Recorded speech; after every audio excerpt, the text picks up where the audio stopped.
The warning came from someone no one ever listened to. A barefoot boy stood across the street, his clothes torn, his face thin from hunger. People passed him every day without seeing him. But that afternoon, he was the only one who understood what was about to happen.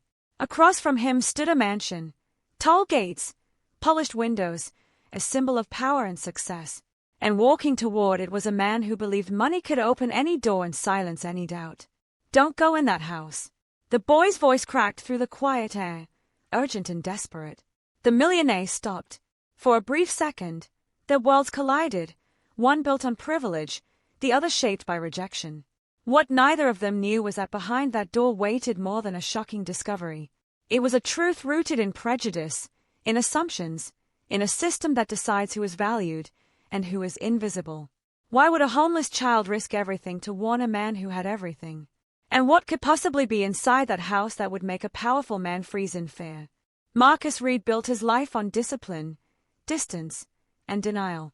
By 42, he had everything most people only dream about: private drivers, charity galas, interviews in glossy magazines praising him as proof that anyone could make it. He told the same story every time: hard work, smart choices, personal responsibility. If he could rise from nothing, anyone could. But that wasn't entirely true. Marcus hadn't grown up with money. He grew up in a neighborhood where police sirens were more common than lullabies. He learned early that the world saw him as a threat before it ever saw him as a child. And when success finally came, he made a quiet promise to himself: never look back.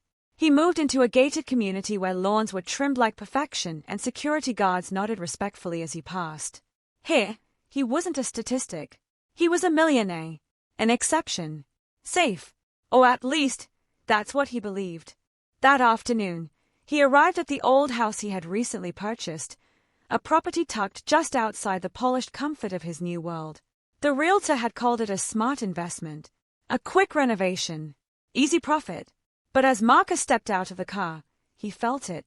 The stillness, the eyes from behind curtains down the street, the subtle shift in air when someone powerful arrives somewhere he doesn't quite belong.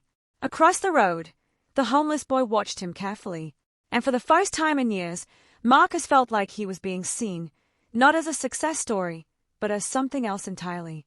Marcus tried to ignore the boy.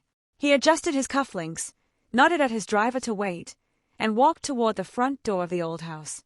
The gate creaked as he pushed it open. The sound echoed down the quiet street like a warning.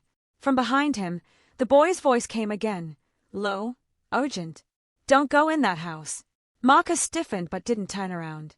He had spent his entire life refusing to react to noise, to whispers, to doubt. That discipline was how he survived boardrooms where he was the only black man at the table. It was how he endured polite smiles that never reached the eyes. He told himself this was no different.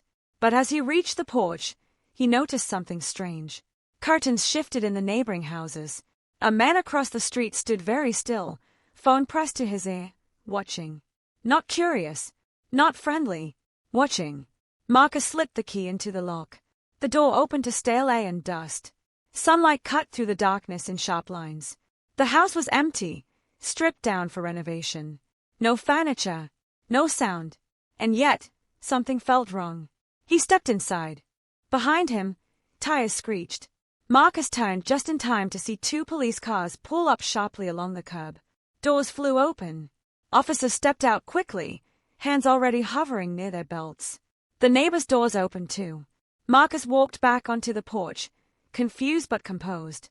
He raised his hands slightly, instinctively calm, the way he had trained himself to be in moments like this.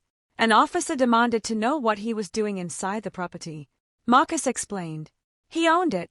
He had just closed on it that morning. The paperwork was in his briefcase. His driver could confirm it. The officer's expression didn't change. Instead, Marcus was asked to step away from the door. Slowly, a small crowd had formed now. Whispers carried across the lawn. Someone mentioned a break-in. Someone else said they saw a suspicious man forcing entry. Marcus felt it then, that familiar tightening in his chest. Not fear of guilt, fear of perception. The boy stood at the edge of the sidewalk, eyes wide. He wasn't surprised. He looked resigned. Marcus reached for his briefcase. 3 officers tensed instantly. In that second, Marcus understood something terrifying. It didn't matter how much the house cost. It didn't matter how tailored his suit was, how polished his shoes were, how carefully he spoke. On this street, in this moment, he wasn't a homeowner. He was a suspect. An officer grabbed his wrist. Another stepped behind him. The metal click of handcuffs sliced through the afternoon air. Gasps rippled through the crowd. Marcus didn't resist. He didn't argue. He just stood there, staring at the house he legally owned, as if it had betrayed him. And then he saw it. On the freshly installed security sign near the door, one he hadn't noticed before, was a small handwritten note taped beneath it. "We protect our neighborhood." The words weren't addressed to him, but they were meant for him. And suddenly, Marcus realized the boy hadn't been warning him about what was inside the house. He'd been warning him about what was waiting outside. The handcuffs tightened as Marcus was forced to his knees on his own front lawn. Gravel bit into his skin. His tailored suit, stitched in Italy, worn on magazine covers, was now pressed into the dirt like it meant nothing. Around him, phones were raised. Not to defend him, to record him. The officer's knee hovered close to his back. Another demanded identification again, louder this time, as if volume could manufacture guilt. Marcus tried to steady his breathing. He had funded scholarships for underprivileged youth, donated to police foundations, sat on panels about progress and opportunity. He had convinced himself that success insulated him, that wealth translated into safety. But kneeling there, wrists burning against cold metal, he felt the illusion collapse. Across the street, someone shouted that they knew something was off. Another voice muttered that criminals were getting smarter these days. Criminal. The word landed harder than the cuffs. His driver pushed forward with the briefcase, shouting about closing documents, bank transfers, proof of ownership. An officer snatched the folder, flipping through pages carelessly while Marcus remained pinned in place. Seconds stretched into something suffocating. Then the realization flickered across the officer's face. The paperwork was real. The address matched.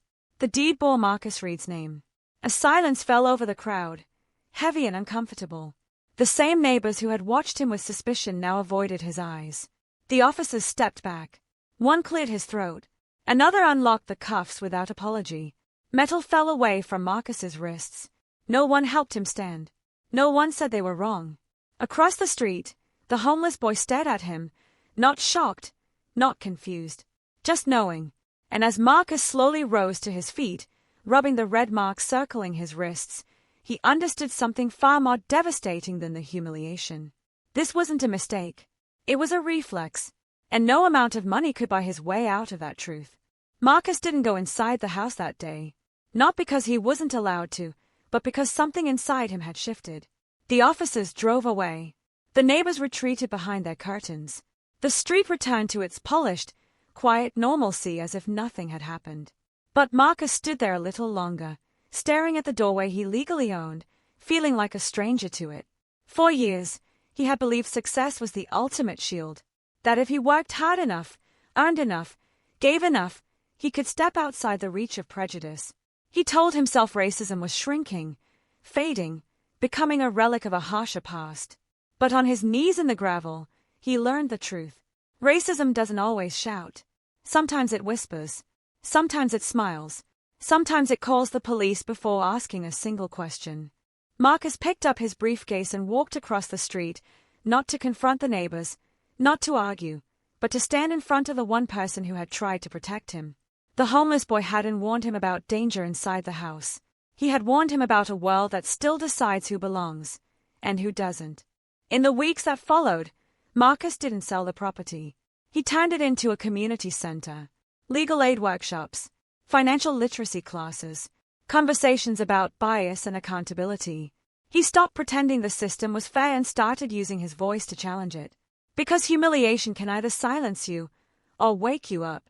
This wasn't just Marcus's story. It's the story of countless men and women who do everything right and still find themselves seen as wrong. So ask yourself, if success can't protect you, what will? And more importantly, what are we going to do about it?